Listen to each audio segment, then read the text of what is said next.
कृषि को लाभदायक मौसम की खबरें हैं और बारिश किसानों की अर्थव्यवस्था, देश की अर्थव्यवस्था, ग्रामीण अर्थव्यवस्था और इतना ही नहीं, हर परिवार की अर्थव्यवस्था में एक बहुत महत्वपूर्ण होता है। अब तक जो मुझे जानकारी दी गई है उस हिसाब से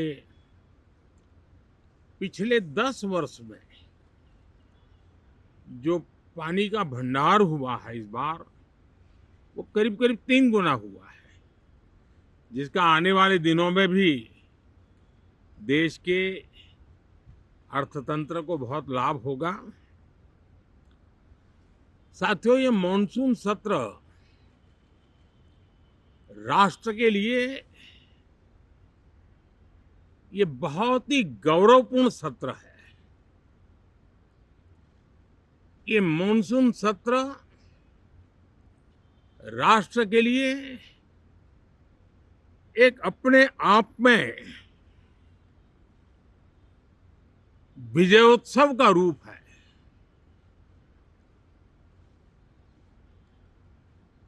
और जब मैं कहता हूं कि सत्र राष्ट्र गौरव और विजयोत्सव का सत्र है, तो सबसे पहले तो मैं पहली बार इंटरनेशनल स्पेस स्टेशन पर भारत का तिरंगा झंडा वहां लहराना, ये हर देशवासी के लिए गौरव की पल है।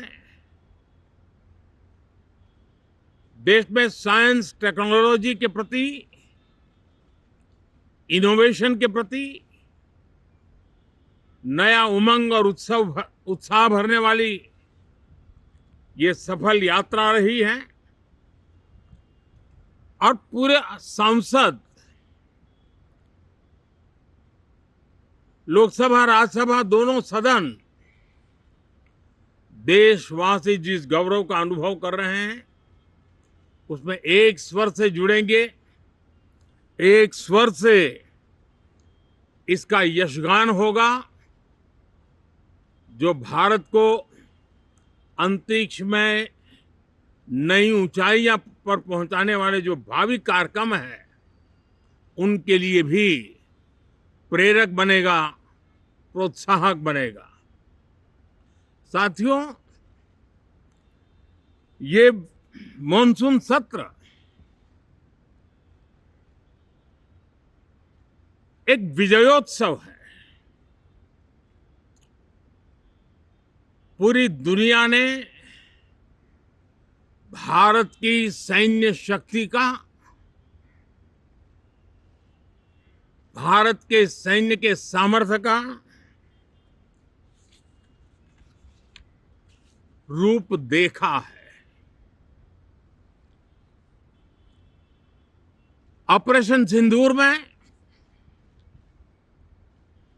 भारत की सेना ने जो लक्ष्य निर्धारित किया था, 100% अचीव किया। आतंकियों के आकाओं के घर में जाकर के 22 मिनट के भीतर भीतर ऑपरेशन सिंदूर के तहत उसको जमींदोज कर दिया गया। और मैंने बिहार की एक कार्यक्रम में इसकी घोषणा की थी, जो हमारी सैन्य शक्ति ने बहुत ही कम समय में सिद्ध करके दिखा दिया। और इसमें मेड इन इंडिया सैन्य शक्ति का ये नया स्वरूप, इस पर भी दुनिया बहुत आकर्षित हुई है। इन दिनों विश्व के जिन जिन लोगों से मिलना होता है तो भारत के इस मेड इन इंडिया जो औजार तैयार हो रहे हैं, उसके प्रति दुनिया का आकर्षण बढ़ रहा है। मुझे विश्वास है कि जब सदन इस विजयोत्सव को एक स्वर में विजय के भाव से इस सत्र के दरमियान उन ओजस्वी तेजस्वी भावनाओं को प्रकट करेगा, तो भारत की सैन्य शक्ति को बल मिलेगा, प्रोत्साहन मिलेगा, देशवासियों को प्रेरणा मिलेगी और सैन्य क्षेत्र में जो रिसर्च, इनोवेशन और मैन्युफैक्चरिंग हो रहे हैं, made in India defence equipment बन रहे हैं, उसको भी एक बल मिलेगा और जो भारत के नौजवानों के लिए नए रोजगार के अवसर पैदा करेगा। साथियों, ये दशक हम एक प्रकार से देख सकते हैं कि शांति और प्रगति कंधे से कंधा मिलाकर के आगे बढ़ने के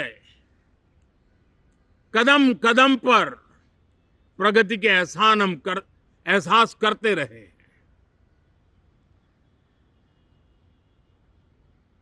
देश कई प्रकार की हिंसक वारदातों का शिकार रहा है, लंबे अरसे तक शिकार रहा है। देश आजाद हुआ तब से ये समस्या को हम झेल रहे हैं, चाहे आतंकवाद हो, नक्सलवाद हो। कोई प्रारंभ में शुरू हुआ होगा, कोई बाद में शुरू हुआ होगा, लेकिन आज नक्सलवाद का, माओवाद का दायरा बहुत तेजी से सिकुड़ रहा है। माओवाद को, नक्सलवाद को जड़ से उखाड़ने के संकल्प के साथ देश के सुरक्षा बल एक नए आत्मविश्वास से, तेज गति से सफलता की ओर कदम रख रहे हैं।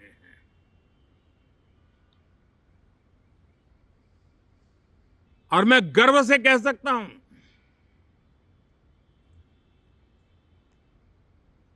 देश में सैकड़ों जिले नक्सल की चपेट में से निकल करके आज मुक्ति का सांस ले रहे हैं। हमें गर्व है कि बम, बंदूक और पिस्तौल के सामने हमारा देश का संविधान जीत रहा है, हमारे देश का संविधान विजयी हो रहा है। देश के उज्जवल भविष्य के लिए साफ दिख रहा है कि कल तक जो रेड कॉरिडोर थे, वो आज ग्रीन ग्रोथ जोन में परिवर्तित होते नजर आ रहे हैं। साथियों, एक के बाद ऐसी घटनाएं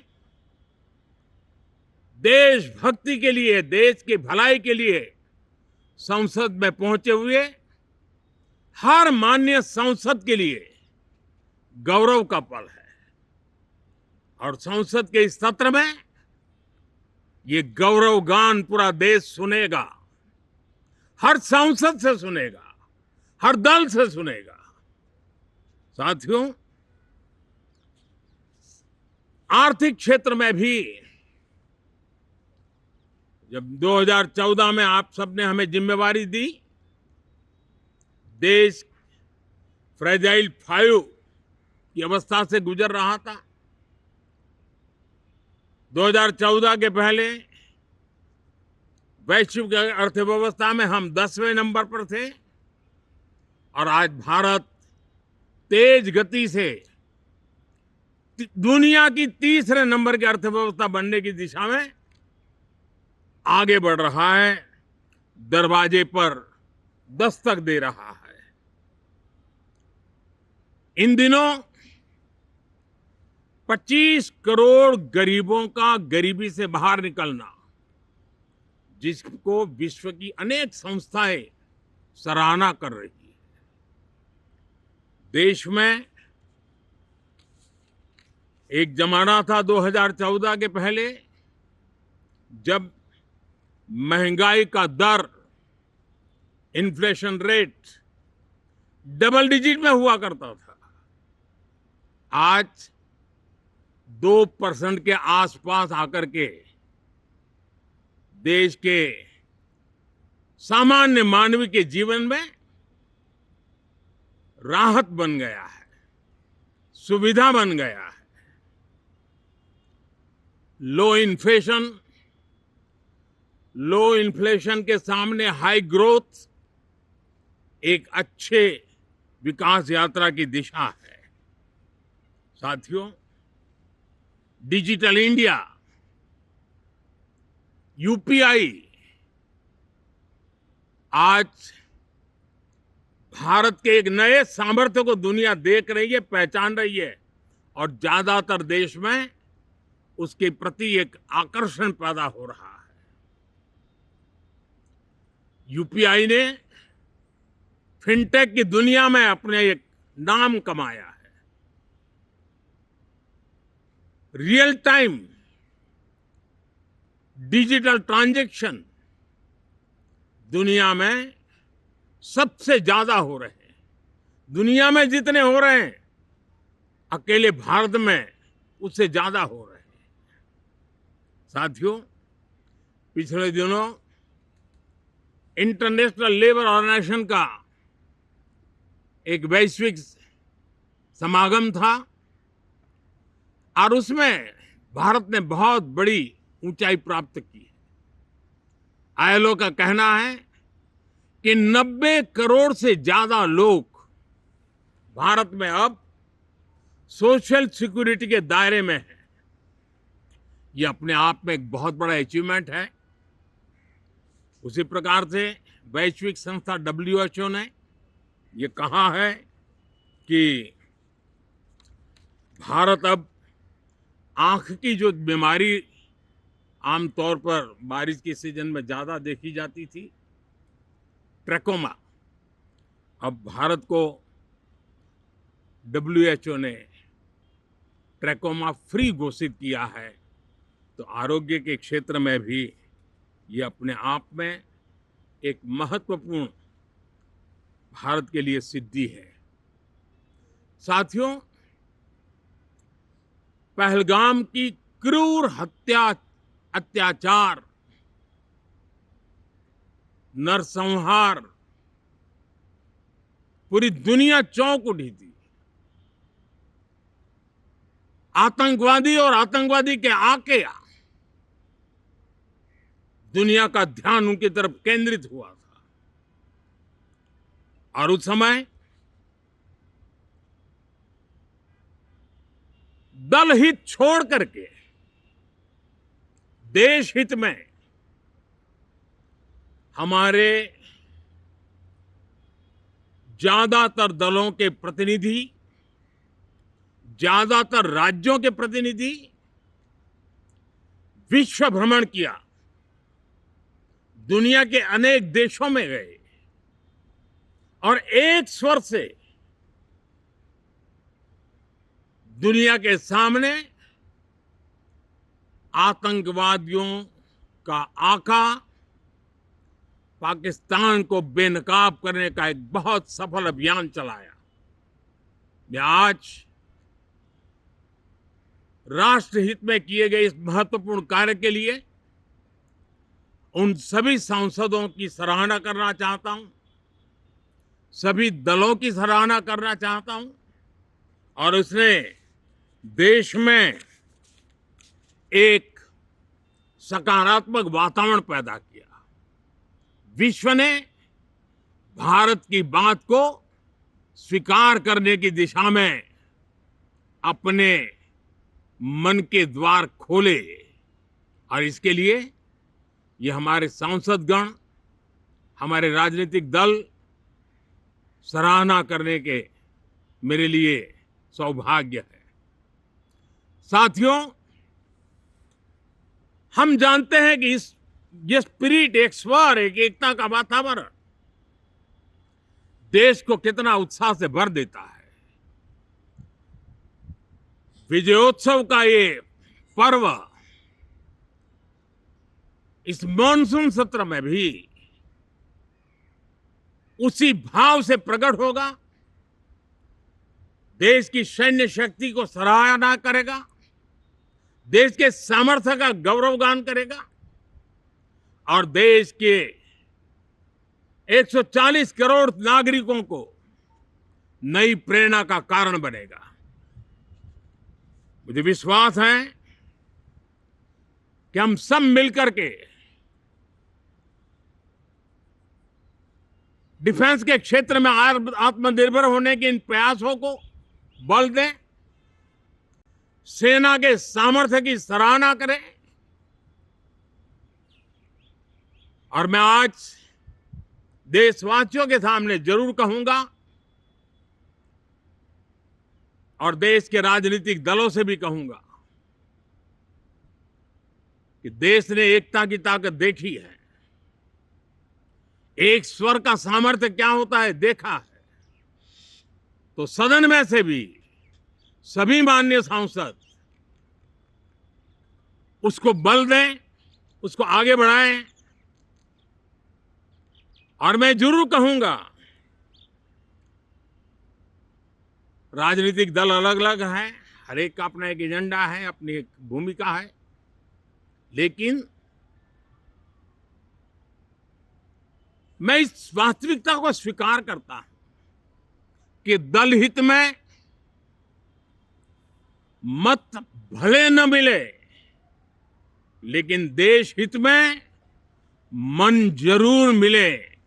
इसी एक भावना के साथ इस मॉनसून सत्र से देश के विकास यात्रा को बल देने वाले, देश की प्रगति को बल देने वाले, देश के नागरिकों को सामर्थ्य देने वाले अनेक विधेयक प्रस्तावित हैं।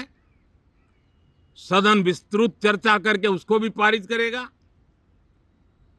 मेरी सभी माननीय सांसदों से उत्तम डिबेट चलाने के लिए शुभकामनाएं हैं। बहुत बहुत धन्यवाद।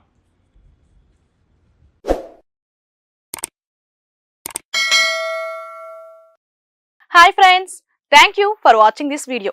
ఈ వీడియో గనుక మీకు నచ్చినట్లయితే దయచేసి లైక్ చేయండి, షేర్ చేయండి.